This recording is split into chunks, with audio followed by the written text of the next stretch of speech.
a large nonprofit based here in Florida. We're going to call on them to unequivocally certify that they will not allow any men to compete in any women's sports. Here with me today, we have Kim Jones, the co-founder of Independent Council on Women's Sports, our newly appointed Education Commissioner, Stasi Kamoutsas, Cassidy Carlile, and Laney Armista, female athletes and strong advocates for women's sports, and I'm grateful to have you ladies here to talk this morning. So, U.S. Masters Swimming. Let's back up a minute. It's been over 5 years since Florida was the first state to pass a law protecting women's sports in our public school system. So thankfully, we have none of those shenanigans going on here in Florida, while other states continue to see the insanity and continue to have women that are treated unfairly, women that are not given the opportunity to compete freely and fairly, and have the opportunity of the joy of competition, the joy of training, of preparing, of going into competition, and ultimately getting to stand on a podium, not having a man standing next to them or above them. U.S. women's swimming, master swimming, has been known, pretty prominent for allowing men to compete in women's events. Many of their largest competitions in recent past have resulted in the victors being men competing in women's sports. Over the last month, they've instituted a new temporary policy, I think because they realized that there were complaints and concerns and possible legal action coming. So they created a new policy that purports to try to protect women's sports, but it does not get the job done. They now say they will reserve, it appears, some competitions for just women, but not all. And they have some loopholes where, if you go through a transition process, you could become eligible again to compete in any one of these competitions. This is not acceptable. It does not fly with Florida law. We will use every tool at our disposal, from our civil rights laws to our anti-discrimination laws to our consumer protection laws, to ensure that we are protecting women and girls. As these ladies can tell you later, the other aspect here is the safety issues of having men in women's locker rooms. We've been active across the state where we've seen gyms and locker rooms allowing men to have access. We put them on notice. This does not fly with Florida law. We will not tolerate it, and we will hold you accountable if you are going to endanger our women and girls. So we hope they will do the right thing and quickly certify in writing that they are going to ensure that no women are able to participate in any event with women. And if they don't do so, then we will pursue additional legal action. I just think about women that go through the training, the sacrifice. If you're going to be a good competitor, it takes discipline, it takes good diet, it takes a healthy lifestyle, good sleeping habits, sacrificing time away from fun and friends. And I can just imagine somebody, getting into a swimming lane and looking next to them and seeing a big man, or running towards a soccer ball and looking up, and it's a guy running towards them. This is not right. It still seems insane to me that we're having this conversation in this country, but we will always fight for what's right in Florida. We're the state where, woke goes to die. That's going to continue. We will always fight for what's right and just. I believe this is a moral cause, and more importantly, what's happening is unlawful under state law. So with that, I'm going to turn it over to Kim Jones here, who brought this to our attention and has been a great partner and advocate for women's sports. Thank you.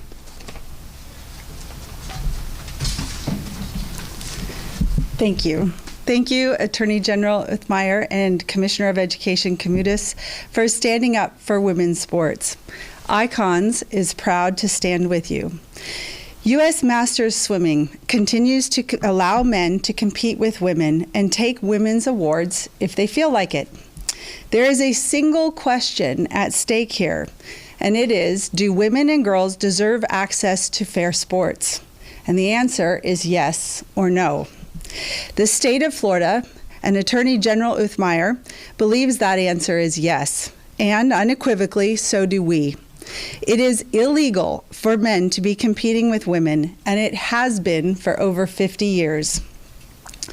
Sports are the public arena of the difference of the sexes. We all know what a woman is.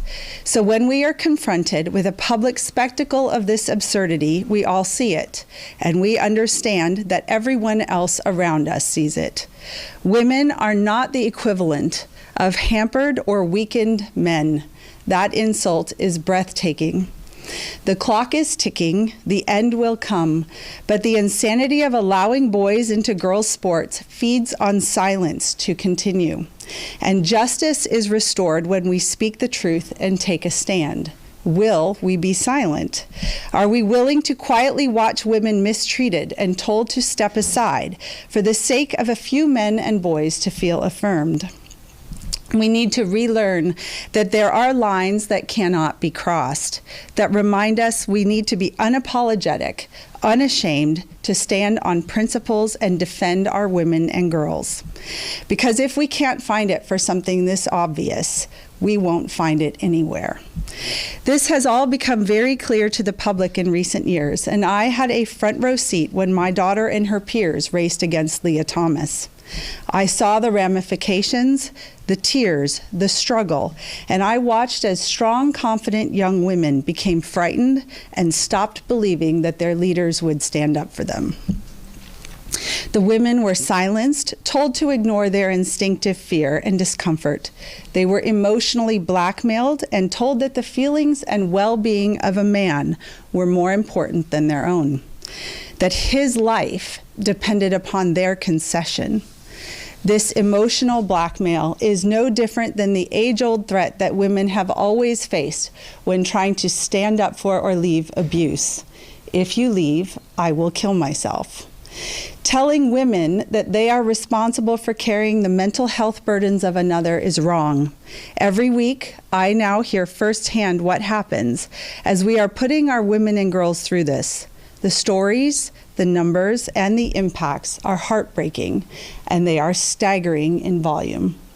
When we tell our girls that they are more valuable as tools of affirmation, as shields of protection for men, when we tell women that their accomplishments, their desire to win, their hard work, and their feelings need to be set aside to make someone else feel better, we damage them psychologically. This is abuse of women. It is long past time in this country for sports organizations to stop telling women to step aside and tolerate this abuse for the sake of a man's feelings.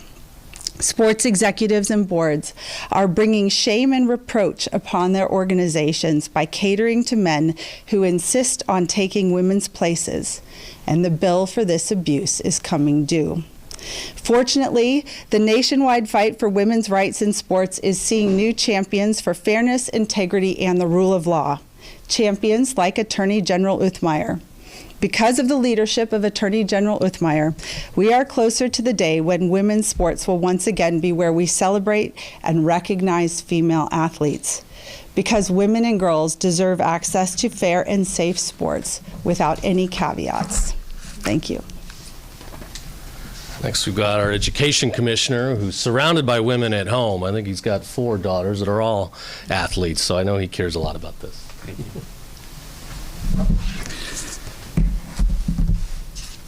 Good morning, and thank you, Attorney General Uthmeier, for having me here today. Sorry, let me get situated. I am newly designated Commissioner of Education as of yesterday here in Florida. And Florida has been a beacon of sanity for women's sports and spaces. Our Attorney General has been involved in this fight from the very beginning alongside Governor Ron DeSantis, standing for what is just and right. Other states like California, New York, Oregon have made it their mission and their priority to toss out the original intent of Title IX and allow men to push women out of the opportunities they fought so hard for just a few short decades ago. States have allowed female athletes like Peyton McNabb to be permanently injured because they approved of a man being able to play on women's high school sports teams. Other states have forced athletes like Riley Gaines and so many others to share a locker room with a man to please the woke mob. And when they complained, they threatened action against those women.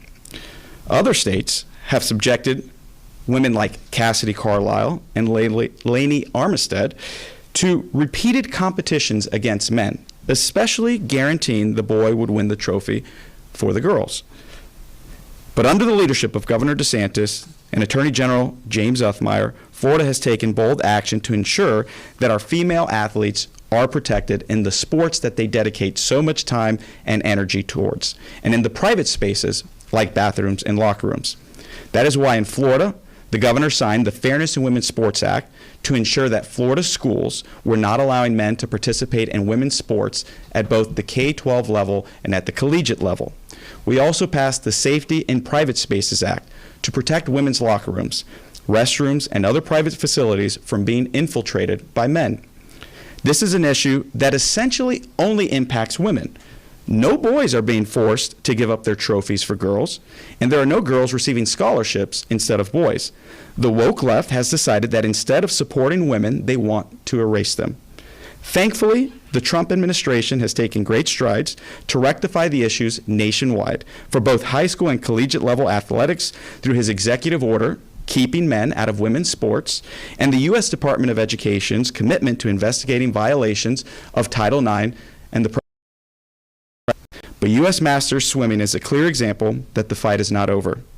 As a father of 4 beautiful little girls, I can tell you that I will never stand for a boy to take their spot on a team, let alone share a private space with my daughters. Proverbs 31 talks about the virtuous woman, but it also says that you must speak up for those who cannot speak for themselves, for the rights of all who are destitute, speak up and judge fairly, defend their rights.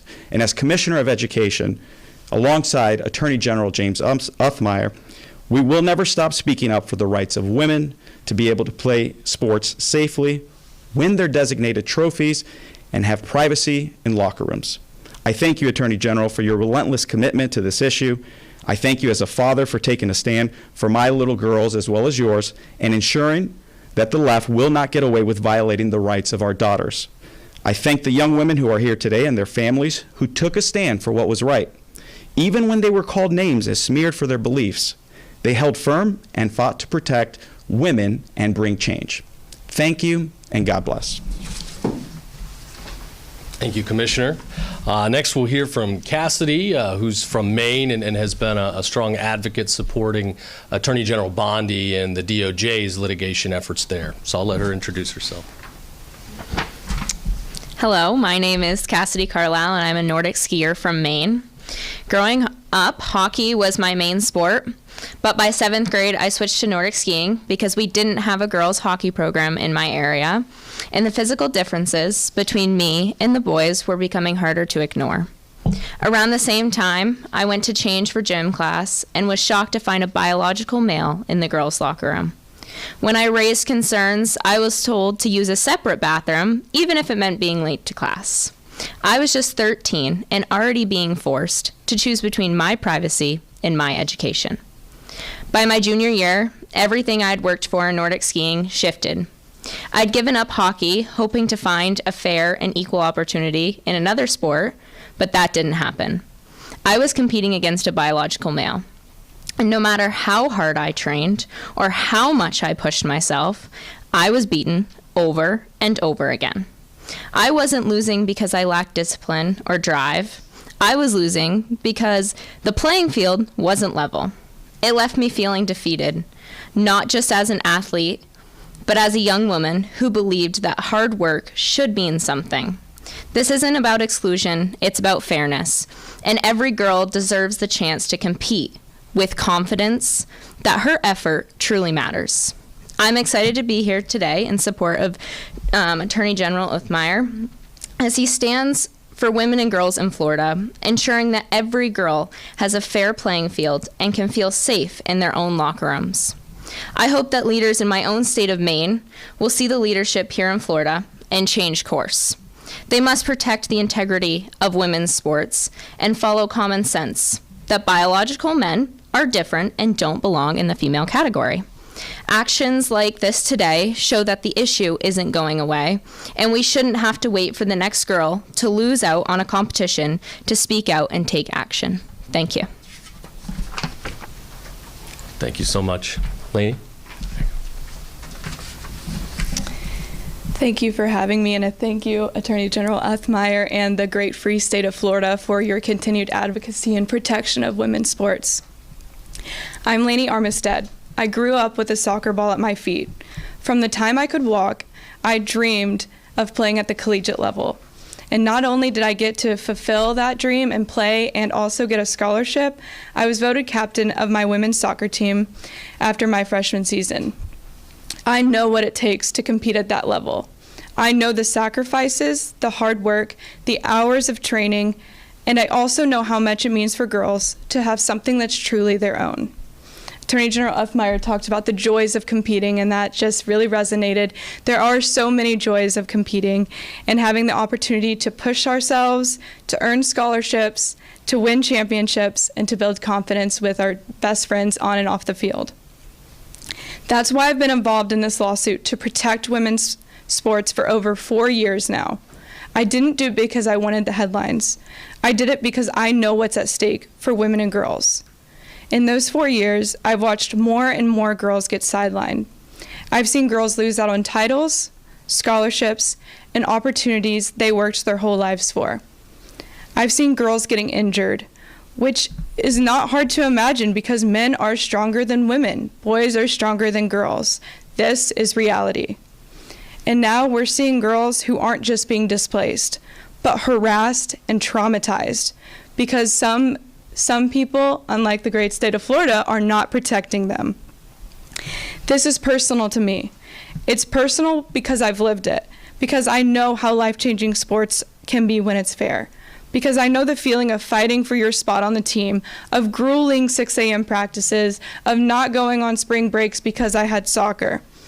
And I also know how crushing it would have been to lose. Not because I didn't train hard enough, but because the system stopped caring about me. That's why I stood up then, and that's why I'm standing here now. For the girls in West Virginia, for the girls here in Florida and across the country, for the girls like Cassidy, and one day for my own daughters, because they deserve the same fair shot that I had. This year, I'm asking the highest court of the land to be on the side of reality and to protect women and girls in sports. And I'm grateful that leaders here in Florida are taking a stand for common sense and protecting their women and girls. Thank you. Thanks, Laney.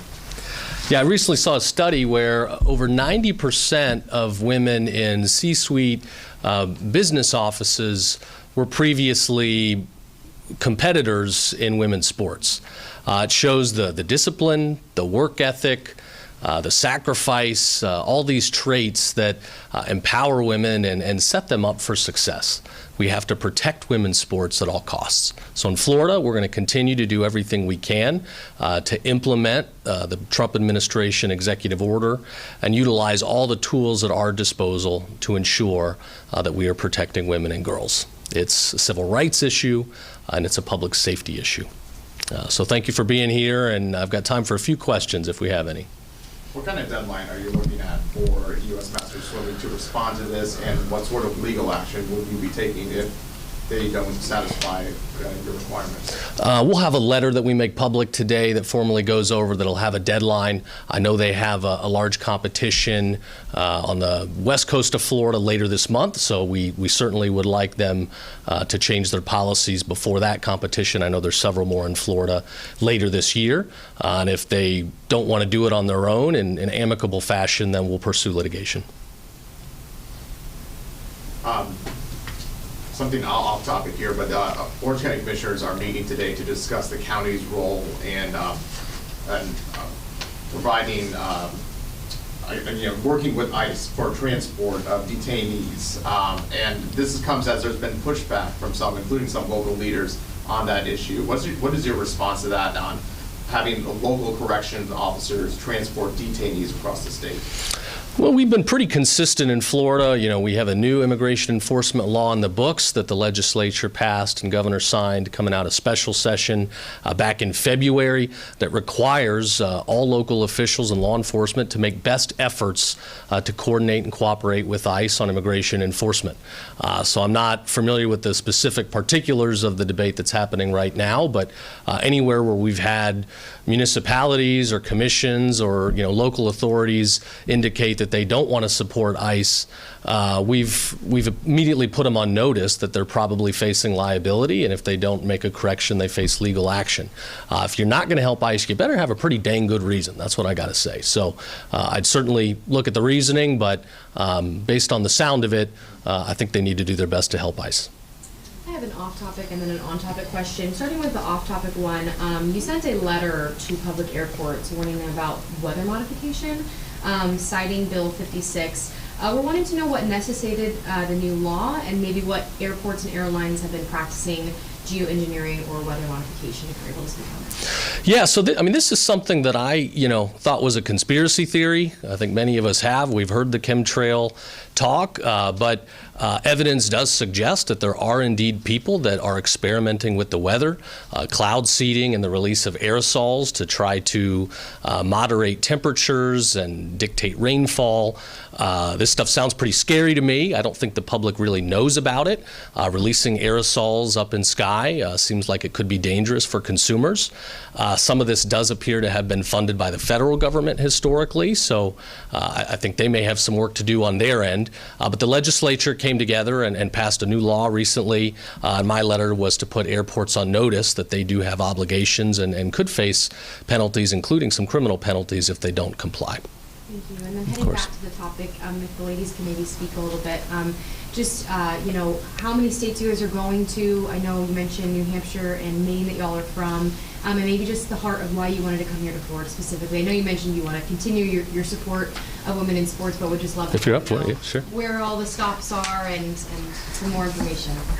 Well, I live in Florida. I'm a Florida resident right now, and I plan to be because I went to law school here, and now after all of the great things that Florida has been doing to advocate for women and girls in sports, I think that it's a great place for me to root down my family because I do want to have children someday and I want them to be protected. So I'm from Maine, and I've done a couple different things in D.C., speaking at the White House and at the Department of Justice with Attorney General Pam Bondi. Currently, I just graduated high school, so I'm on my way in the fall to Liberty University to study biomedical sciences, where I hope to continue fighting for girls in women's sports. One more thing, Attorney General. Sure. I wanted to get your reaction to the state Democrats filing a lawsuit for their access to alligator Alcatraz. And what's your reaction to that? I believe they just got to take a tour, so I don't believe they've been denied access. I understand some of them wanted to climb into the holding spaces and be with the detainees. That's not allowed at any facility. That's just weird. Hundreds of the people in this facility, are wanted for some very serious and gruesome offenses. These Democrats, they were taking thermometers and putting them up to warm lights to try to get a false temperature read to dishonestly portray that it was hot while it's an air-conditioned facility. They've complained that, a toilet and sink shouldn't be in the same room where you're brushing your teeth and going to the restroom. That's my bathroom, so I'm not sure. I don't know what they're doing. They were elected to serve American people. Yet they're crying and bending over backwards to fight for illegal aliens, many of whom are wanted for serious crimes. Do we have a number of, how many biological men have been competing in women's sports this year in Florida? I don't have a set number. We're aware of some examples. Obviously, this investigation will probably lead to more data points, but I don't have a specific number for you, no. And follow up to that, this was already banned previously in a legislative session. So is this basically being done illegally outside of that law, or can Can you speak to that? The law passed several years ago really focuses on our public education system, focuses specifically on prohibiting men and women's sports. That law was laid down on top of the underlying civil rights, anti-discrimination, public nuisance, and consumer protection laws, authorities we already have in Florida to protect people from unfair treatment. So this is a little bit different. Here you've got, it's a private association, a nonprofit, but they're still discriminating and ultimately subjecting people to danger. Kind of a follow-up to his question. That's what I wanted to understand too. This announcement today asking U.S. swimming, master swimming, to not let men participate. Is this part of something broader? What is this announcement? I guess I'm trying to figure out how to ask this question. Is this announcement part of that law, or is it, like you said, something completely different? This is different in that it's not a school system, but it's still hurting women. So we believe we have the legal authority to shut it down. We hope that they'll work with us amicably, but if they don't, then we'll pursue further legal action. And you said that U.S. Master Sewing already had a temporary policy in place and just didn't get the job done. So what is that temporary policy, and is this just a matter of making that policy permanent? We do not accept the policy. The policy does not get the job done. While very nuanced and filled with loopholes, the policy still allows men to compete in women's competitions. We don't want any of that. One quick question off topic now as well. Camp Blanding, what's the latest on that? You'd have to get the Department of Emergency Management to give you a more up-to-date report. My understanding is it is still ongoing, and there will be additional bed capacity there to supplement the Alligator Alcatraz facility. Probably got time for one more. Anybody? Yes. Has there been any men participating in women's U.S. Master Swimming that you know of? Yes, several occasions. Yeah, in fact, In the state of Florida? that's my understanding. Yes. Yeah, some of the biggest award winners standing on the top of the podium have been men. Thank you all. Appreciate it.